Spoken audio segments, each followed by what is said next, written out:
The first step towards achieving your dreams is having the right coach. Get the best education with TADCOM Lab and make your AutoCAD 2D 3Ds Max dreams come true. Download the app now.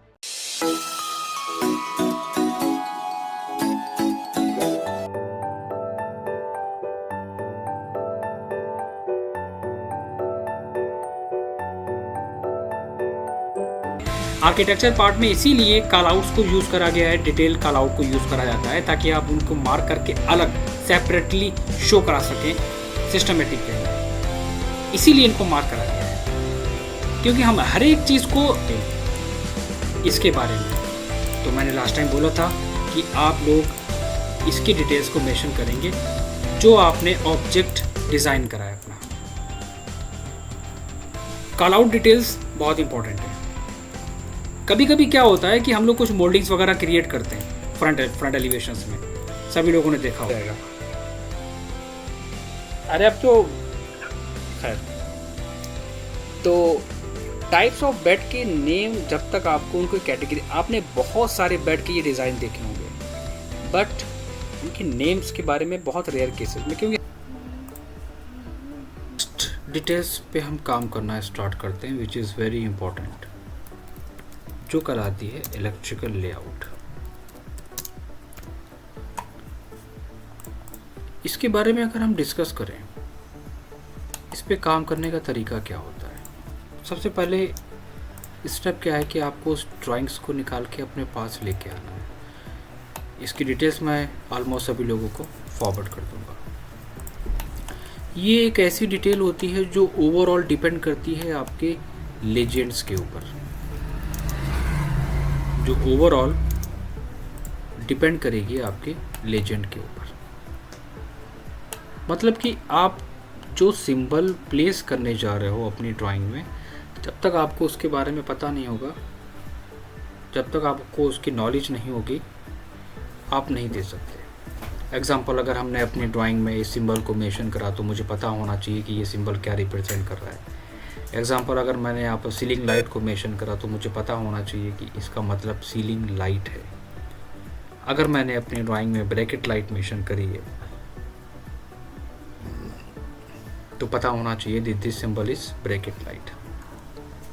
हमारी drawing में tube light है, LCD socket है, LCD switch है, 5 ampere plug point है, power point है, split AC का, switch board का।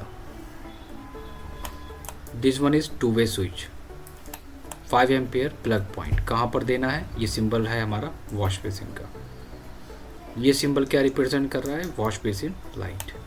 ये symbol exhaust fan, geyser socket, geyser switch, 5 ampere plug point for kitchen, 15 ampere power point for kitchen, motor socket, socket for RO, buzzer and meter box, MCB box. इनके कुछ standard होते हैं जो मुझे पता होना चाहिए कि हम उनको कहाँ यूज़ कर सकते हैं। एक स्टैंडर्ड हाइट यहाँ पर उस टेबल में गिवन है जो मैं फॉरवर्ड करूँगा, आप उसी की बेसिस पे अपनी ड्राइंग में यूज़ करेंगे। प्रैक्टिकली चीज़ें बिल्कुल डिफरेंट हो जाती हैं। On the basis of requirement and site visit में भी आप उनको चेंज कर सकते हैं। कि कोई कहेगा कि एलसीडी सॉकेट मुझे 4.6 पे नहीं चाहिए तो आप 4.6 पे ना दे के 5 पे देते हैं। उसकी रिक्वायरमेंट है कि 5 एम्पियर का प्लग पॉइंट 2.3 पे नहीं चाहिए, 2.6 पे चाहिए। तो ये स्टैंडर्ड के बारे में तो पता होना चाहिए कि हम सामने वाले को एक्सप्लेन कर सकें सारे। बॉटम में भी टेबल हमें देनी पड़ेगी, serial number, symbols, descriptions, height from floor level, हर एक को, और साइड में भी हमें वहाँ पर मेंशन करना पड़ेगा। ये एक ऐसी डिटेल है। एग्जाम्पल, जब हम काम करते हैं आर्किटेक्चर में, कुछ चीज़ें क्लियर कर देता हूँ, कन्फ्यूज़न होती है। आर्किटेक्चर में हम क्रिएट करते हैं क्या? प्लान। किसका? इलेक्ट्रिकल का। लेकिन जब बात आती है हमारी किस चीज़ की? सीलिंग डिज़ाइन करने की, या फिर इलेक्ट्रिकल एलिवेशंस की। ये पार्ट हमारा चला जाता है इंटीरियर के अंदर। तो दोनों में डिफरेंस होता है, हम दो डिटेल्स को एक साथ नहीं मेंशन कर सकते हैं, बट कंपनी में अगर आप काम कर रहे हो और वो आपसे अगर कहेंगे तो आपको वहाँ पर करना पड़ेगा। बट प्रैक्टिकली बहुत सारे लोग क्या करते हैं, दोनों डिटेल्स को सेपरेट देते हैं इसको। अच्छा, मैं इलेक्ट्रिकल प्लान की बात कर रहा हूँ, तो इलेक्ट्रिकल प्लान का मतलब यहाँ पर क्या हुआ, पहले हम उसको समझ लेते हैं। इलेक्ट्रिकल प्लान का मतलब होता है यहाँ पर स्विच बोर्ड की एक कंप्लीट इन्फॉर्मेशन, कि वो फ्रंट से कैसा नज़र आएगा, कितने मॉड्यूल का होगा, क्या उसकी डिटेल्स होगी। वो हम आर्किटेक्चर में नहीं दे सकते। वो होता है हमारा कुछ इस तरह कि वो 8 मॉड्यूल का है, 6 मॉड्यूल का है, 7 मॉड्यूल का है, किस पर्पस से हम उसको यूज़ कर रहे हैं। वो बेड के ऊपर अगर है, साइड टेबल के अपर मेंशन करा है, तो उसमें कितने मॉड्यूल का और कितनी हाइट पे दिया है। ये पार्ट आ जाता है इंटीरियर पे। सीलिंग डिज़ाइन कर रहे हैं तो सीलिंग को हम इंटीरियर में मेंशन करते हैं कि सीलिंग है, फॉल सीलिंग की लाइट कहाँ पर है, उसका सेक्शन क्या होगा। बट वो चीज़ हम यहाँ पर मेंशन नहीं करते हैं। हाँ, आपको रिक्वायरमेंट के बेसिस पे चीज़ों को डिज़ाइन करना होता है। एक्चुअली आप रिक्वायरमेंट के बेसिस पे चीज़ों को डिज़ाइन करेंगे। जैसे कि क्या, मेरे पास लाइट है इस वॉल पे, आपने कॉपी करके अपने सिंबल से कॉपी करी उस लाइट को, यहाँ पर ब्रैकेट लाइट को आपने कॉपी करा, वॉल पे लगा दिया। हो सकता है कि वहाँ पर लाइट ना हो, वो पर्सन, वो क्लाइंट सीलिंग को यूज़ कर रहा हो, तो उसको मेंशन करने की ज़रूरत ही नहीं है। दूसरी वॉल पे लाइट है, तीसरी वॉल पे light, copy paste, exhaust fan को कॉपी पेस्ट करा। मेरे पास वैनिटी है जो हम लोगों ने डिज़ाइन करी थी, वहाँ पर हमने वैनिटी के लिए दे दिया एक प्लग पॉइंट। और ये क्या है, ये है हमारा क्या, वैनिटी की लाइट, वॉश बेसिन लाइट वहाँ पर दे दी हमने। गीज़र होगा, एक गीज़र का सिंबल लगा दोगे, तो इससे क्या होता है कि डिटेल्स थोड़ा सा रीड करने में आती है कि कहाँ पर क्या क्या ऑब्जेक्ट हैं। अब जब हम एंट्री करेंगे रूम में, तो एंट्री करने के बाद हमारे पास वहाँ पर कहाँ पर स्विच बोर्ड होगा, तो इस वॉल पे तो हम स्विच बोर्ड नहीं दे सकते। हमने, मेरे पास ये स्पेस था तो मैंने यहाँ पर स्विच बोर्ड, ये सिंबल क्या रिप्रेजेंट कर रहा है, आप अगर ड्राइंग्स में देखेंगे तो वहाँ पर मेंशन है बिल्कुल क्लियर कि this one is switch board, fan या रेगुलेटर या कुछ भी एक अपनी रिक्वायरमेंट के बेसिस पे हम दे सकते हैं। हमारे पास रेयर सेट बैक है, मुझे यहाँ भी लाइट की ज़रूरत पड़ेगी। कुछ चीज़ों को आपको एज्यूम करना पड़ेगा, आपको सोचना पड़ेगा कहाँ पर हम क्या क्या ऑब्जेक्ट्स दे सकते हैं। ये बहुत इंपॉर्टेंट चीज़ है। चीज़ों को डिसाइड करना अपने अकॉर्डिंग, उनको मेंशन करना कहाँ पर क्या ऑब्जेक्ट होगा, ये बहुत इंपॉर्टेंट चीज़ है।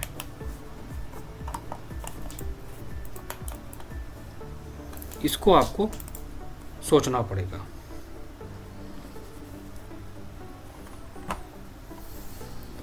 रेयर सेटबैक एरिया है हमारा, वहाँ पर हमें लाइट की ज़रूरत है, तो वहाँ पर हम क्या देंगे, एक वॉल पे लाइट, दूसरी वॉल पे लाइट मैंने वहाँ मेंशन कर दी, क्योंकि वहाँ पर लाइटिंग की ज़रूरत पड़ेगी। तो ये कॉमन सी चीज़ है, इसमें कोई कंफ्यूज होने की बात नहीं है, ये कॉमन है कि वहाँ पर उसको आपको खुद डिसाइड करना पड़ेगा। हमारे पास इस वॉल पे लाइट है, इस वॉल पे लाइट है, एक स्विच बोर्ड कहाँ पर सेपरेट, और यहाँ पे भी हमारे पास लाइट है। बेडरूम में हमें क्या रिक्वायरमेंट है, बेडरूम में हमारे पास टेलीफोन पॉइंट ज़रूरत नहीं होती है। देन यहाँ पर हमने एक बोर्ड दे दिया, अब उस बोर्ड से हम कंट्रोल कर सकते हैं अपने मोबाइल चार्जिंग के लिए, लैपटॉप्स वगैरह के लिए, इलेक्ट्रिकल इक्विपमेंट्स जो आइटम्स हैं उनको यूज़ करने के लिए, साइड टेबल लैम्प को यूज़ करने के लिए।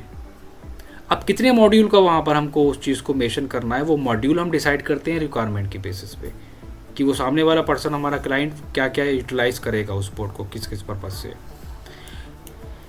मेरा वॉशरूम अटैच है, तो हम वॉशरूम में जाने से पहले हमने यहाँ पर क्या करा, एक वन वे स्विच दे दिया, टू वे स्विच। यहाँ पर आप देखो क्या लिखा हुआ है, टू वे स्विच, कि हमको लाइट ऑन करने की ज़रूरत अंदर से नहीं है, हम लाइट को अंदर से ऑन ऑफ नहीं करेंगे, हम डायरेक्टली यहाँ से ऑन करके अंदर जा सकते हैं और अंदर से भी बंद कर सकते हैं। मतलब टू वे स्विच है हमारा, कंट्रोलर है टू साइडेड।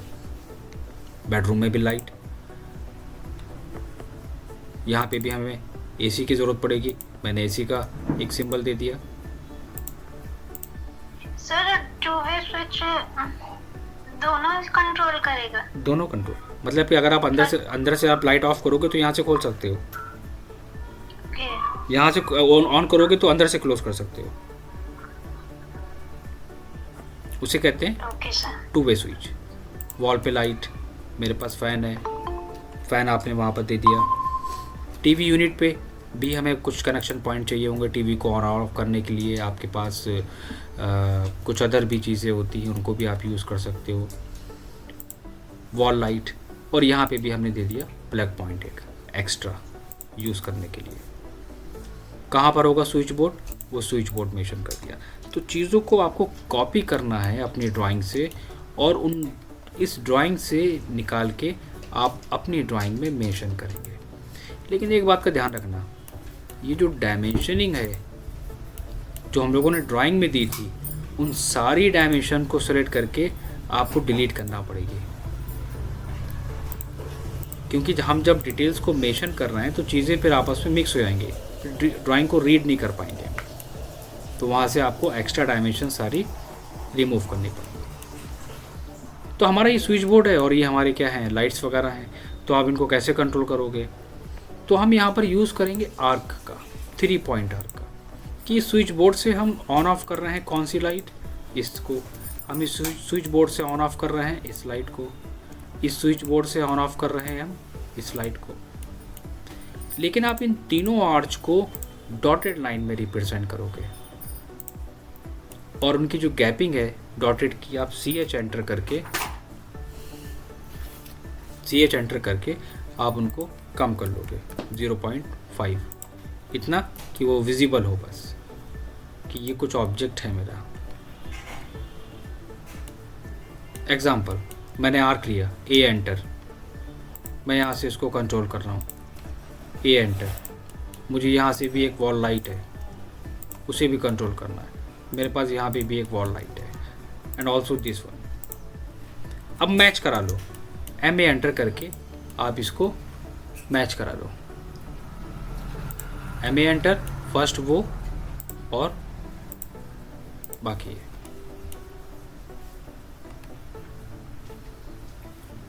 हमारे पास किचन है, तो किचन में भी हमारे पास क्या होगा, wall light, connections, switch board.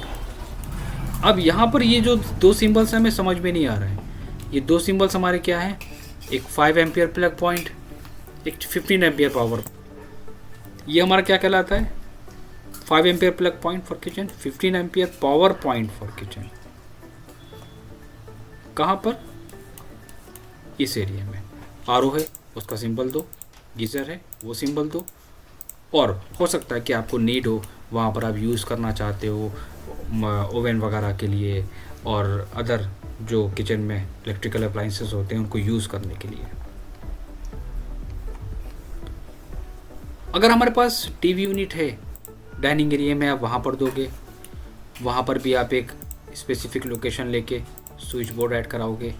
वहाँ पर भी हो सकता है कि आपको एसी का पॉइंट देना पड़े, वहाँ पे भी आपके पास वॉल लाइट हो। तो रिक्वायरमेंट के बेसिस पे आपको वहाँ पर डिसाइड करना है, सोचना है कि कहाँ पर क्या क्या चीज़ें हम दे सकते हैं, चाहे वो कुछ भी हो, चाहे वो ड्राइंग रूम हो, चाहे वो लिविंग रूम हो, चाहे वो पोर्च हो, कोई भी हमारा ऑब्जेक्ट हो। पोर्च में भी हमारे पास होगा, पोर्च में भी हमें लाइट की, हो सकता है कि पोर्च के अंदर फॉल सीलिंग हो। हमारे पास ड्राइंग रूम में भी वॉल लाइट, और ड्राइंग रूम में भी हमारे पास टीवी यूनिट के पास हमें कनेक्शन चाहिए होगा, हमारे पास साइड टेबल के पास भी चाहिए होगा। कुछ लोग देते हैं और कुछ लोग लो हाइट पे रखते हैं नीचे अप्रॉक्स। बहुत सारे लोगों को इसके बारे में थोड़ा सा क्लियर नहीं होता है कि हम क्या कहना चाह रहे हैं, क्या मतलब है इसका। एक एग्जांपल हम छोटा सा ले लेते हैं, जैसे कि आप मान के चलो, हम ये क्वेश्चंस कर लेते हैं कि हमारे पास दिस वन ये है, तो हमें कौन बताएगा कि ये कितने मॉड्यूल का है? 3 मॉड्यूल या 4 मॉड्यूल?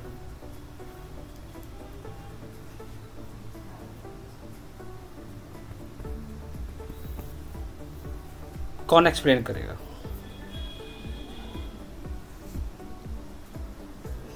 बताइए श्वेता। सर मुझे नहीं क्लियर नहीं है। कोमल बताइए।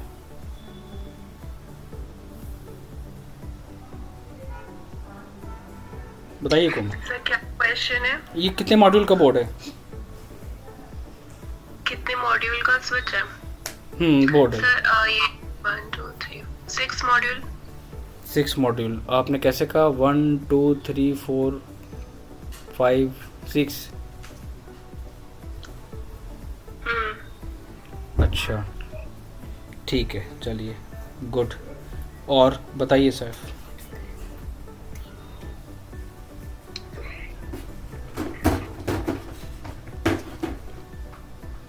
हेलो हाँ जी सर। सर शायद 3 मॉड्यूल का है। 3 मॉड्यूल का है, ओके वेरी गुड। और कौन है? साकिब बताइए।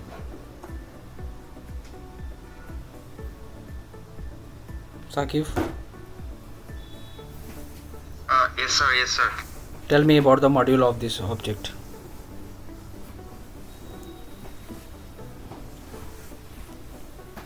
Do you have any idea?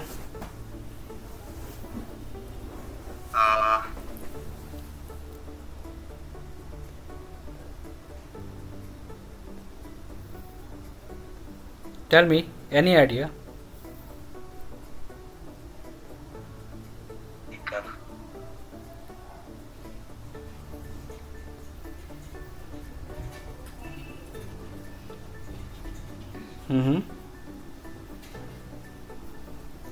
Tell me anything.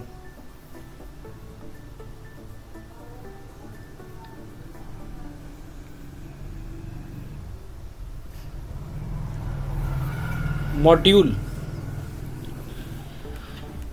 6 3 4 अलग अलग क्वेश्चंस आए। एक बात हमेशा ध्यान रखना, देखो मॉड्यूल्स में प्लेट को कभी भी ऐड नहीं करा जाता है। this is tell me.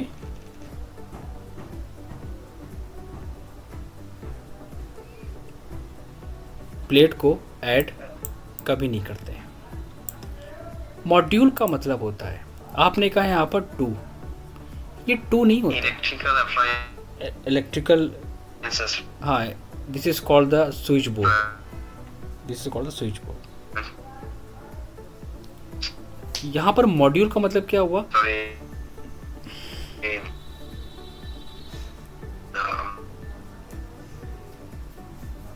I think network issue हो रहा है साकिब को। सर स्विच बोर्ड और सॉकेट में क्या डिफरेंस होता है? स्विच बोर्ड और सॉकेट में, ये पूरा एक स्विच बोर्ड है। और सर सॉकेट? सॉकेट्स वगैरह हमारे ये यूज़ करे गए हैं, स्विचेस इसे कहते हैं। Fan regulator. अब मॉड्यूल की अगर हम बात करें, तो अगर आपसे ये कोई क्वेश्चंस करता है तो आप कैसे पहचानोगे इसको? आप सभी लोग, ये एक नहीं है, ये एक नहीं कहलाएगा, ये 2 पार्ट में बना है। मतलब कि फर्स्ट एंड सेकंड, तो ये एक पार्ट नहीं हुआ, ये हुए 2 पार्ट। 2 पार्ट ये हुए, तो 2 पार्ट ये हुए 4, 2 पार्ट ये हुए, तो हो गए टोटल कितने?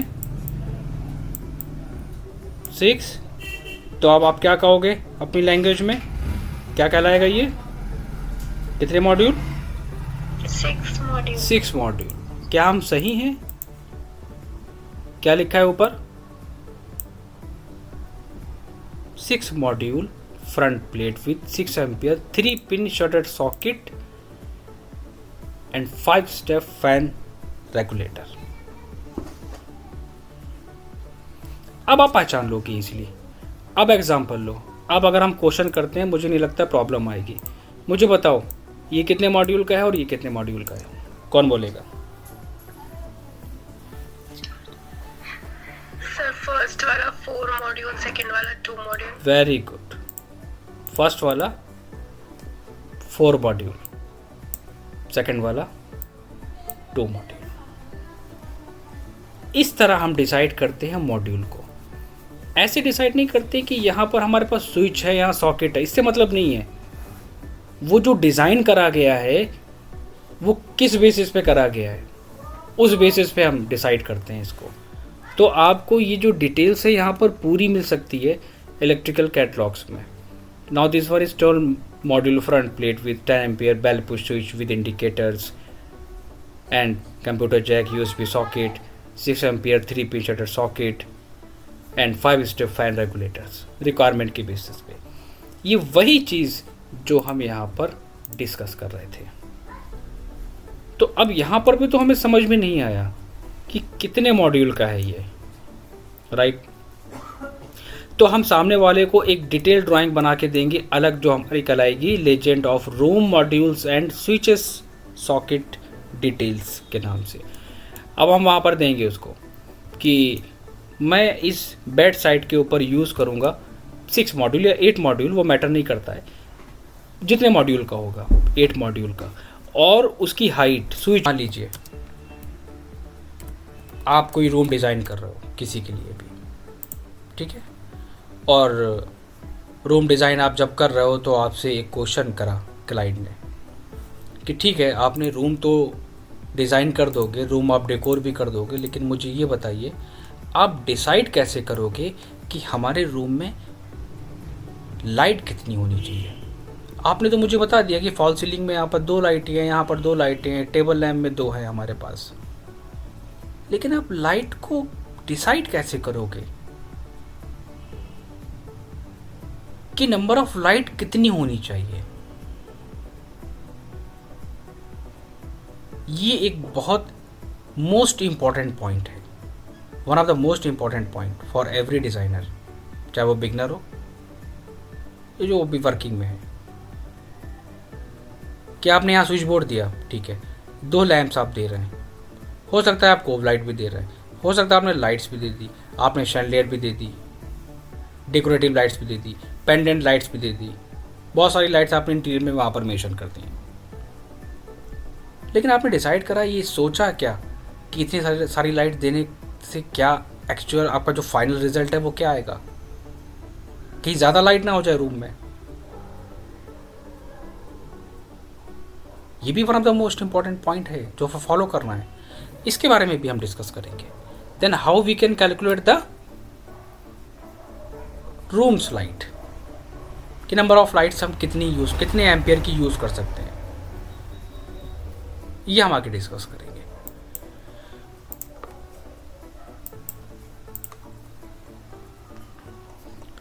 हमने जितनी भी डिटेल्स पे काम करा है, सभी लोग उसको जितनी जल्दी हो सके उसको पहले कंप्लीट कर लें। इसलिए आज हमने 2 टॉपिक्स एक्स्ट्रा पढ़ाए, और मैं कोशिश करूंगा नेक्स्ट क्लास में आर्किटेक्चर पार्ट को कंप्लीट करके इंटीरियर को स्टार्ट करने की। ये जितनी जल्दी पार्ट कंप्लीट होगा तो मैं सभी लोगों को एक एक प्रोजेक्ट हैंडओवर करूंगा, लाइव प्रोजेक्ट वर्किंग के लिए। उस प्रोजेक्ट को आपको स्टडी करना है कंप्लीट, और अब तक जितनी डिटेल्स पे काम करा है उस पूरी डिटेल्स को आपको उस प्रोजेक्ट पे अप्लाई करनी है, बहुत ही सिस्टमेटिक वे में। आर्किटेक्चर का मैं प्रोजेक्ट्स प्रोवाइड कराऊंगा ग्रुप में, बट मैं जब कराऊंगा जब आप लोग इस पे काम कर लोगे, ताकि थोड़ा सा कॉन्फिडेंस आए कि हम कर सकते हैं।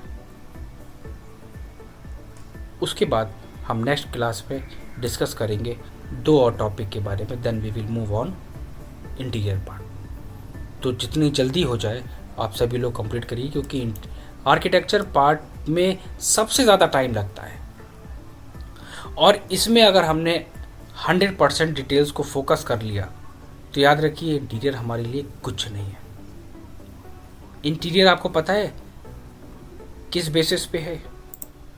इंटीरियर में सिर्फ और सिर्फ कुछ कॉन्सेप्ट हैं, और वो क्या मैं बताता हूँ। इंटीरियर में ज़रूरत पड़ेगी प्लान की, राइट। इंटीरियर में ज़रूरत पड़ेगी एलिवेशंस की, इंटीरियर में ज़रूरत पड़ेगी सेक्शंस की। क्या आपका इस पे कमांड है? अब इस पे कमांड आपका कब आएगा? जब आप इस पे काम करोगे, इसीलिए मैं इस पे मेहनत करवा रहा हूँ। और इस पे जब काम कर लोगे तो इंटीरियर आपके लिए बहुत इजी पड़ेगा।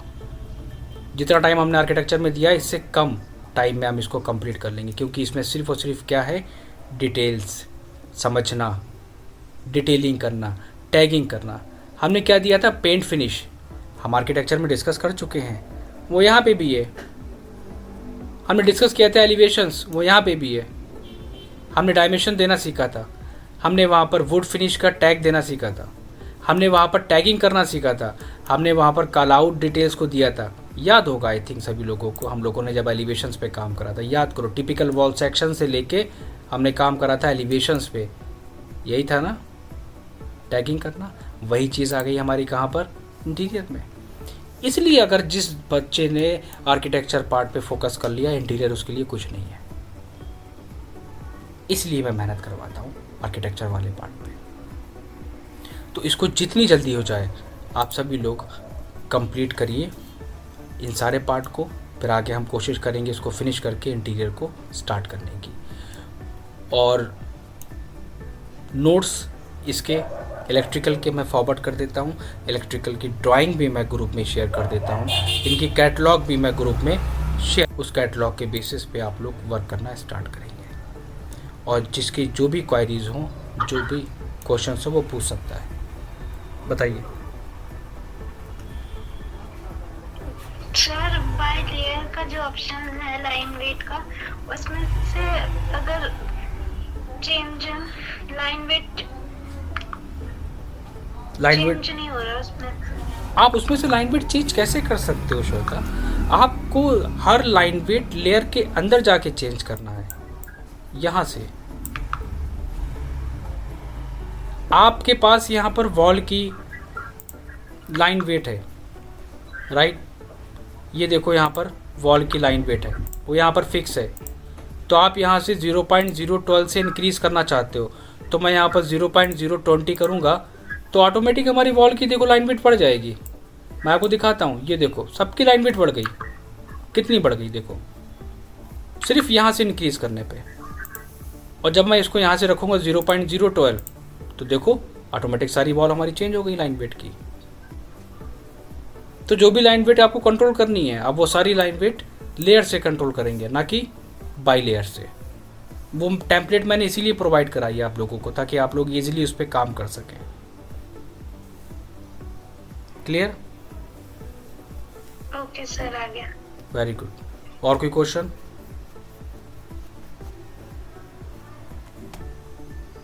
सर ड्राइंग एक बार चेक करेंगे क्या? ड्राइंग्स अभी चेक करेंगे, लेकिन पहले इसको कंप्लीट कर लो, फिर एक साथ को श्वेता के भी और आपके भी, सैफ के भी, बाकी सबके एक एक सबके चेक करके, जिस दिन मैं ड्राइंग चेक करूँगा तो सिर्फ उस दिन ड्राइंग्स चेक करके सबके चेंजेस बताऊँगा, क्या क्या आपको इम्प्रूवमेंट करनी है। अभी पहले इसको ड्राइंग्स को सर आप डेट बता दीजिए। क्या बताइए? ड्राइंग चेक करने की डेट बता दीजिए। अभी पहले इसको कंप्लीट कर लीजिए आप पहले से। अभी मैं डेट इसलिए नहीं फाइनल कर रहा हूँ क्योंकि अभी सब लोग उस पर काम कर रहे हैं, इसलिए मैं डेट फाइनल नहीं कर सकता हूँ। आप लोग उसको बना के अपने पास रखिए, सेव फोल्डर में रखिए आप। अब ये आज मैंने 2 ड्राइंग डिस्कस करी हैं, ये दोनों ड्राइंग्स मैं फॉरवर्ड करूँगा सभी लोगों को, और ये ओवरऑल ड्राइंग मैं फॉरवर्ड करूँगा, ताकि आपको जो भी हेल्प चाहिए हो वो आप यहाँ से ले सकते हैं। ये ड्राइंग भी मैं आप लोगों को फॉरवर्ड कर देता हूँ। इन दोनों ड्राइंग्स पे काम करके नेक्स्ट हम जो 2 डिस्कस करेंगे टॉपिक, उसके बाद फिर हम आर्किटेक्चर की कंप्लीट डिटेल्स पे काम करना स्टार्ट करेंगे। बताइए सैफ, बताइए उनके मैं आप बोल दिया करिए, मैं उससे शीट की टेम्पलेट भेज देगा सर। ठीक है, आप बोल दिया करिए क्योंकि वो नज़र नहीं जाती है राइट साइड पे, तो कंफ्यूज हो जाता हूँ मैं। और शीट की सर बताइए। सर आपने क्लास का पहले भी लिंक एकदम भेज दिया था, मेरा फोन चार्जिंग में लगा था, मैंने देखा ही नहीं। कोई बात पहले सर बता दिया करिए टाइम का, आप कभी भी टाइम भेज देना। नहीं, मैं किसी भी टाइम नहीं भेजता हूँ, मैंने संडे की क्लास के लिए बोला था सबको। अच्छा सर, नहीं मैं पहले भी ऐसा हुआ था ना, तो ना क्लास रह गई थी थोड़े दिन पहले। श्वेता मुझे बताइए, मैंने आज के लिए इन्फॉर्म करा था सभी लोगों को। यस सर, करा था आपने। हमारे ग्रुप पे नहीं आया था सर। लास्ट टाइम जो मैंने क्लास ली थी उस रिकॉर्डिंग में मेंशन है, आप देखना। लास्ट में मैंने कहा था संडे को मैं क्लास लूँगा सभी लोगों की। Okay sir. मैंने उसमें स्पेशली कहा था कि सभी लोग इस रिकॉर्डिंग को सुन लीजिएगा, और संडे में हम लोग एक्स्ट्रा क्लास लेंगे, 2 टॉपिक्स पे हम लोग काम करेंगे, और सभी लोग इसको कंप्लीट करके सबमिट करिएगा, ठीक है। इसीलिए मैं 3D का सॉफ्टवेयर जो होता है, तो मतलब वो किस लिए इम्पोर्टेंट होता है? वो इम्पोर्टेंट 2D ये इसलिए ताकि आप 3D को डिज़ाइन कर सकें, ताकि आप 3D को डिज़ाइन कर सकें, ताकि आप वहाँ पर एक्सटीरियर को और इंटीरियर को डिज़ाइन कर सकें। 2D सिर्फ